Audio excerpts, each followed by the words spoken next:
Today, I have my identity card, which classifies me as a third-class citizen of the State of Israel.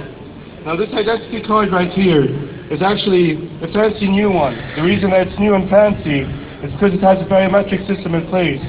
This biometric system can track me or trace me anywhere in the world. They can check where I go, they can keep constant records of me. You know, what I like, my favorite color, all that stuff, they have it. My favorite color, by the way, is red. And make sure to put that through. Now, I'm going to speak about this identity system and then continue to speak about my own experiences as a Palestinian, because I know it's very rare for a Palestinian to be in front of you here speaking today, given the way things are. Hopefully in the future, with our work and the work of people like us, it will change. Now, in the Israeli system, you have Jewish Israelis, and they're basically allowed access to all of Israel and 60% of the West Bank. That 60% is Israeli settlements, which are illegal under international law. Second to that, you have the second-class citizens, who are Palestinian Israelis. They're Palestinians that refused to leave their homes and lands when the Israelis came in and ethnically cleansed Palestine, when they came and committed all the massacres like Deir Yassin. Now, these Palestinians are barred from entry from 6 to 8% of Israel. They number 1.3 million Palestinians. Now, I classify as a third-class Palestinian as an East Jerusalem citizen, which this identity card shows. It's a blue card, and that's what we're known by there. Usually people call us, as blue card holders. This identity card really defines me and what I'm able to do in my homeland. Now, I can basically access most areas within the West Bank and Israel, but this ID card can be revoked at any time, whenever they please. And for that we pay enormous taxes, and we get certain benefits. Now, in the West Bank, you have the green card. The citizens of the West Bank number 2.3 million. I'm sorry, I'm not sure if I mentioned, but there's 300,000 people that hold blue IDs. Now, the 2.3 million West Bankers are able to access all of the West Bank, about 40% of it, due to Israeli military presence and Israeli settlers. Now, fourth-class citizens would be considered the people that live in Gaza. There's 1.6 million Palestinians living in Gaza, and you guys might have heard, it's the most densely populated area in the world. These Palestinians living in Gaza are barred from living outside since 2007, so they can't leave Gaza at all unless they go through numerous security checks, which takes a long time. And as you know, the situation in Gaza, there's been a blockade ever since then. And lastly, the fifth-class citizens of the Israeli state are the Palestinian refugees. These refugees number 6 million, and they're barred from living within any of these territories, even though they were kicked from their homes 70 years ago. Now, the reason that I bring up this whole identity system in my ID is because, as I said, this really defines myself and what I can do in my country. In order for me to be able to travel to the UK, I have to travel through the Lid Airport, or the Ben Gurion Airport, that's famously named after the first Israeli Prime Minister, who was in charge of a Zionist military group that was also famous for the King David Hotel bombing, if you've ever heard about it. It was a bombing that occurred in Jerusalem. We had 100 British citizens murdered in order for them to pressure the Israeli government into granting them their Israeli state. Now, my identity system allows me to go through numerous checkpoints and the Israeli appetite wall.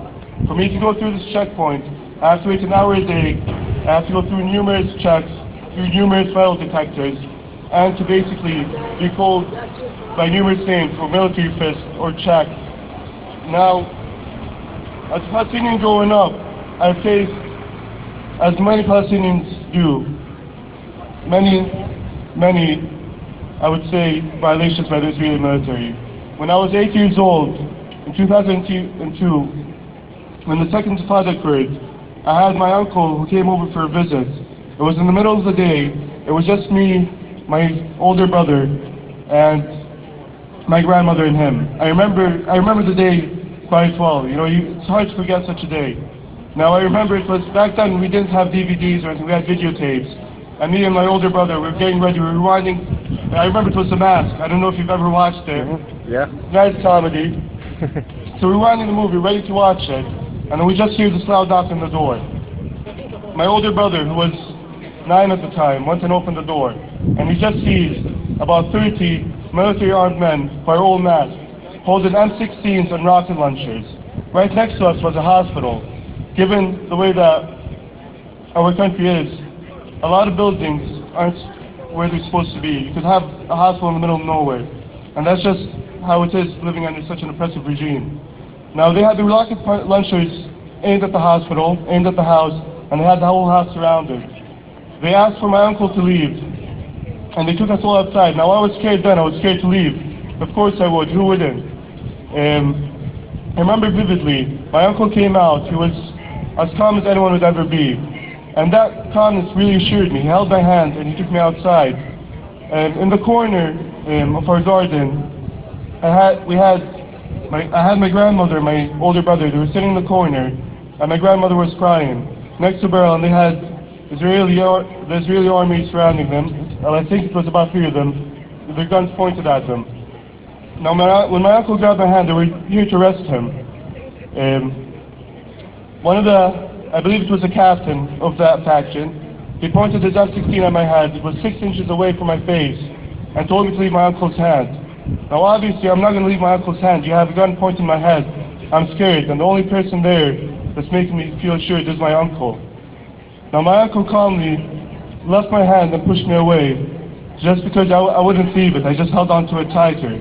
They put a bag around his head, and then they handcuffed him and took him away. That time, my uncle was arrested for 4.5 years of administrative detention. Administrative detention is a practice that was done by the British Mandate of Palestine. Back then, when we were colonized by the UK, they had this policy where you'd be imprisoned without trial or charge. So any of us here could basically be imprisoned and not be charged with anything, based on secret files that they have. My uncle spent 4.5 years of 6 months imprisonment constantly without being tried. And in total he spent 16 years. He recently came out in last October, where he spent 2 years. And that's pretty much what most Palestinians face. I'm very thankful to have this opportunity to speak on behalf of Palestinian people today, and also on behalf of the University of Chester Students for Justice in Palestine, as well as the Chester Friends of Palestine. I would like to also point you all towards the soul that they have set over there. The Chester Friends of Palestine are a campaign group that operates in the city of Chester.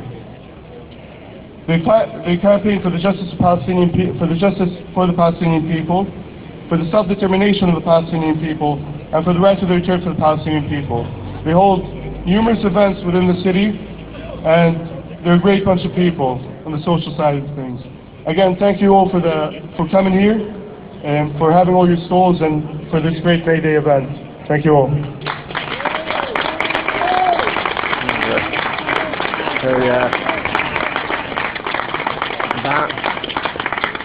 That's an incredible story. Just rested outside your house. I'm also a member of Chester Friends of Palestine and Liverpool Friends of Palestine as well, because I live halfway between the two. I just want to encourage any of you who might even just do a little bit of cycling to consider riding from Liverpool to Birmingham to the armaments factory that makes drones that bombs the shit out of the kids in Gaza. Last year we rode from Edinburgh to London over 8 days, and it was just a fantastic experience. And this year it's 3 or 4 days, but you only have to do one of those, or even half a day from Liverpool. So, and we've got some leaflets on the stall if anybody's interested. Thanks.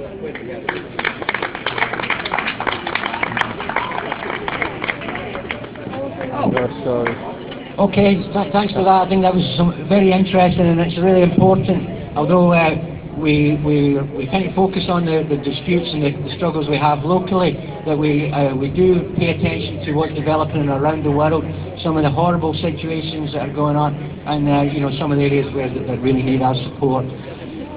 Back closer to home though, my next speaker is Cathy Owen from Chester Against the Badger Cull. Cathy. I'm just holding the camera. Good afternoon. I don't know if people are aware that we have a very real threat that our badgers in Chester will be killed. Since 2013, this Tory government, this ruthless government, has decided to kill badgers in an ineffective and inhumane cull. The scientists have said, after a 2007 50 million study called the Randomised Badger Culling Trials, the scientists concluded that badger culling can make no meaningful contribution to cattle TB control in Britain, and weaknesses in cattle testing regimes mean that cattle themselves contribute significantly to the spread of this disease. Despite this, the government ignored the scientists and every year have culled badgers, mainly in Gloucestershire and in Somerset, and these culls are now extending throughout the country, and we have plans for it to come to Cheshire. In 2012, 31 scientists wrote, "We believe that the complexities of TB transmission mean that licensed culling increases TB rather than reducing it." The cost of this between 2012 and 14 was 16.8 million. 2,500 badgers were killed at a cost to the taxpayer of approximately £7,000 per badger, and none of these badgers were tested after being killed to see if they had TB, meaning that many healthy badgers died. What you can do to prevent this killing coming to our county is please join a local badger group, attend any marches or public meetings, write to your local MP and councillors who you don't want our healthy badgers in Chester and Cheshire area killed. There's a Facebook group called Cheshire Against the Cull. Please have a look at their website. There's lots of facts on there, and also the Wirral in Cheshire Badger Group. Killing badgers is not the way forward to control BTB. Cattle transporters can continue to keep their licences to move cattle around the country, even when they have continually breached BTB regulations. They do not have their licences removed, they merely get fined. We need to look at the real causes of the spread of TB and not use a protected species, our badgers, as a scapegoat. Badgers took more than 5 minutes to die in agony. Farmers and local shooters are given half a day's training, and then on these culls they're allowed to go and shoot badgers, either in cages or free-running badgers, which are quick-moving animals low to the ground. They need expert marksmen, and they don't get that. Badgers suffer and die horrendously, and all in a meaningless cause.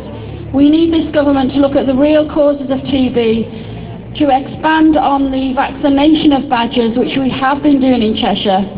And this is the way forward, not culling our healthy badgers and not even testing them. So please support the local badger group. Please look at the Cheshire Against the Cull Facebook page, and please write to your MPs against this slaughter of the innocent badger. Thank you.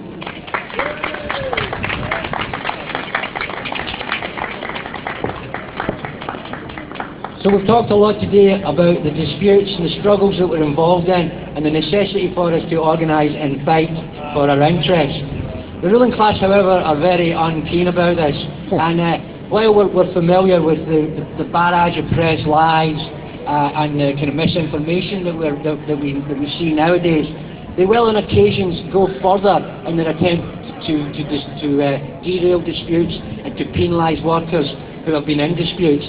And our next speaker, Terry Renshaw from the Shrewsbury Pickets campaign, is going to tell us about some of the despicable acts that the establishment will stoop to in their attempt to penalise workers in struggle and blacklist them for their struggles. Terry. Thanks very much, Kenny. Thanks very much. As Kenny said, I'm one of the Shrewsbury 24 pickets. Now, some people may not know what the 24 pickets were all about or what the Shrewsbury 24 campaign is about. There's a big poster there which says United We Stand. That was a play that travelled the country for nearly 2 years, explaining to people all about the campaign that we've had going now for 43 years.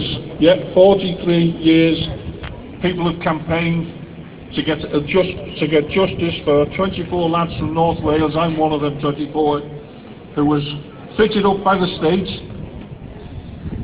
fitted up, put on trial and given criminal records.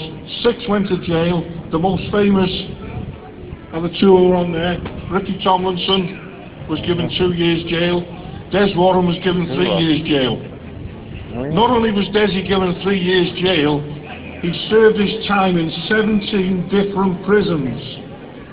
We said at the time that the trial was political, and the government said it wasn't. It was an ordinary, common, everyday criminal trial. Well, at the start of our trials, there was over 2,000 police officers ringing the court. That's an everyday criminal trial. Des Warren served his time in 17 different prisons. Yet that happens to prisoners all the time, doesn't it? We know it does. Des Warren was injected with what we call the chemical kosh. And Des Warren, who went into jail in 1973 as a fit, healthy young man, came out in 1976 diagnosed with chemically induced Parkinson's. Where did that happen? He'd been in jail, he hadn't got it from anywhere else. It was that chemical kosh that they used on him to keep him where they wanted him. Desi took a case out against the Home Office. He sued them. They settled out of court with a gagging order, not to tell anybody how much he was paid. And it was a gagging order, but Desi died in 2004. Never ever worked again. And there was lads who were on trial with us in 1973-74, who also went picketing in 72, who never worked in the industry again. Never worked again from that day to this. That's the blacklist. The blacklist which we now see companies trying to settle out of court. Rather than go into court, they want to settle with the trade unions to give out of court settlements, rather than let the whole world know what they've been up to. And that's stopping people working, stopping somebody going out to earn a crust to feed the family. That's blacklisting at its worst. And that's all part and parcel of what the campaign is about. I'm the youngest, believe it or not. I am the youngest of the Shrewsbury 24. I was the babe.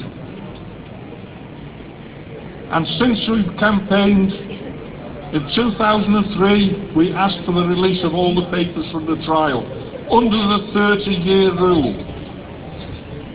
The government said at that time we couldn't have the papers. They refused to release them, citing Section 23 of the Freedom of Information Act. And Section 23 is a threat to national security. Well, please look at me. If you think I'm a threat to national security, or any of the 24, well, you know what to do with me. You need to come now and arrest me. But that's what they're using. They're using Section 23 of the National Security Act to say that we cannot see these papers.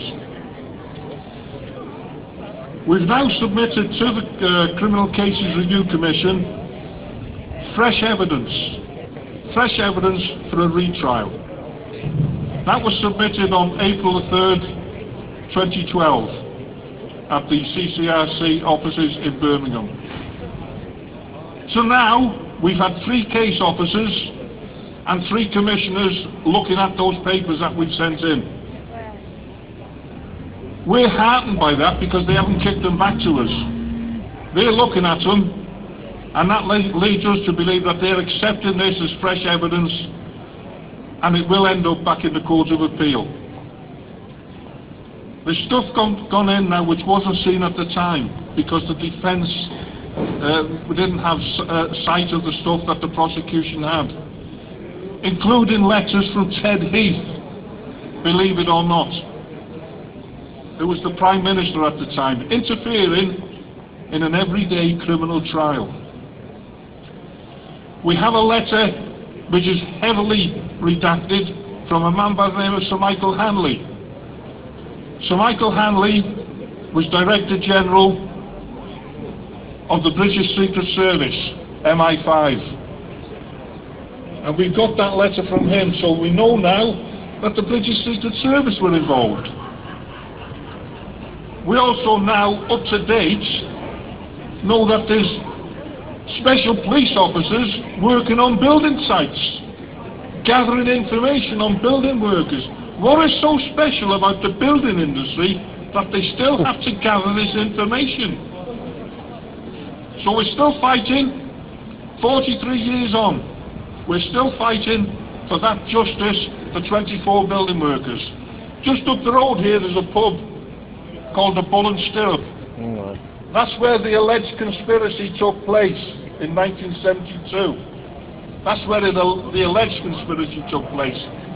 There was no conspiracy between the building workers. The conspiracy was a conspiracy of the employers, a conspiracy of the government of the day, a conspiracy of the police, and a conspiracy of the judiciary. That was the real conspiracy. And what we fought for then, nothing has changed, because we're still fighting for it now. The campaign, I've heard all the campaigns from the junior doctors and everybody else today for the NHS, that is still the same campaign that we were fighting back in 1972. We're still fighting the same states, we're still fighting the same way of fitting up building workers, as fitting up junior doctors, as fitting up NHS campaigners, or teachers, you name it, they'll fit anybody up, because they don't have rules to work within. The British Secret Service have no rules, have no boundaries. What we need is justice for everyone. And we, as building workers under the Shrewsbury campaign, we will keep fighting. And we fight because we know we have the support of most people in this country who look at the way things should be done fairly and sensibly. That's what we need. We need that justice to be done. We will keep fighting, because our fight is your fight, and our victory will be your victory. Just to finish off on this now, 43 years later, cannot get a travel visa. I applied for a travel visa in 2012 just to go on holiday with a friend of mine to travel the States. £65 I paid, and I got an answer back, no. I got my MP to write to the American Embassy on my behalf, and I couldn't have written a letter better myself. It was a first-class letter to the American Embassy. The reply came back saying, we can arrange for Mr. Renshaw to attend the American Embassy in London or in Belfast, where we will hold a personal interview with him. The price will be £150 for our interview, but we do not hold out that there would be a change in our decision. Ooh. Well, I for one am not prepared to waste £150 and a journey down to London to be told no again. So I can't get that travel visa to travel. Prison planet. I'm classed as a subversive according to the American Embassy. I am a subversive. Well, if I'm a subversive, I like that title, because what I do, I stand up for people. I'll put a case for somebody who's less able to put their own case. I'll put it forward. I will always stand up for people. I've been a trade unionist since the day I left school. My membership in UCAT now is over 50 years, and my membership now will go with me to the grave. I will still keep that membership going. I also became a county councillor 33 years ago. I also became a member of the North Wales Police Authority, and I sat 18 years on the Police Authority as a chair of their professional standards department. Look,